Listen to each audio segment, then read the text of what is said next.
This is Marcus Kowal with Studio MMA and MMAnytt, and we're here with the UFC President Dana White at UFC 143.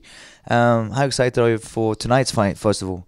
I'm very excited. I don't know if you saw me tweeting yesterday about the prime time, but I love this episode of the prime time. I love the two guys that are involved in this fight, this main event fight, Condit and Diaz. I think they're both. They both have the same type of mentality when it comes to fighting, and I'm looking very forward to tonight. And after tonight's fight, we got about 2 months to UFC Sweden, April 14th in Stockholm, Globen. It's a little bit early, but the card is almost completed, and we have the main event, Alexander Gustafsson versus Lil Nog. Was that a fight? Obviously, Alexander being the face, so to speak, for MMA in Sweden, but finding an opponent for him in Lil Nog. Was it tough? Or who to decide on? Or well, no. I mean, every time we're making matches for cards, there's guys you start putting possibilities together. Are guys injured? Are they ready? Are they this? Are they that?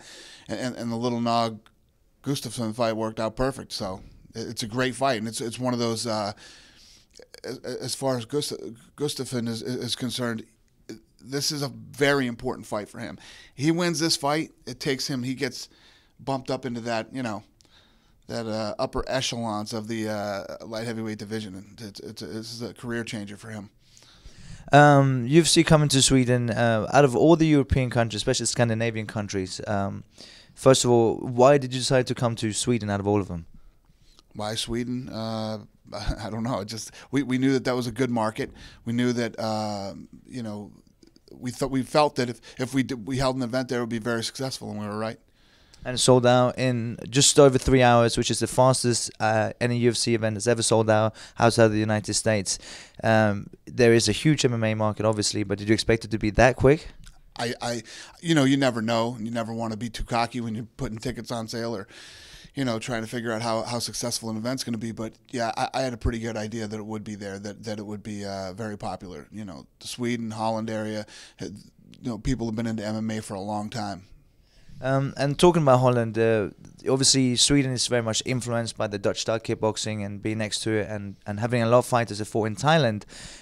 Any reason to why Sweden would come before such a huge mixed martial arts and especially stand-up kickboxing countries such as Holland? Why? Yeah. Because I thought, like I said, I thought we could be successful there. Right. We felt that it was a great market for us, and it was a place that we thought would be successful bringing the live event. You've signed a few Swedish fighters for this event. We got 4 or 5 Swedish fighters on there, and they've done pretty well on smaller shows outside. Is it part of the market strategy, so to speak, for the UFC when you go into a new market just to get fighters from that area? And how difficult is it to find local fighters from an international market? We haven't had any trouble finding fighters from anywhere in the world now, as the sport continues to grow, not only in popularity but financially. That there's a lot of money to be made fighting in the UFC. It's become easier and easier to get fighters from any country in the world. The Globen, where the event will be held on April 14th, only sits 12,000 people. Being sold out as quickly, we hope that you're going to come back to Sweden again, obviously. The only other arena that we have would be an outdoor arena. Has there ever, first of all, been an outdoor UFC, and would you two consider it ever?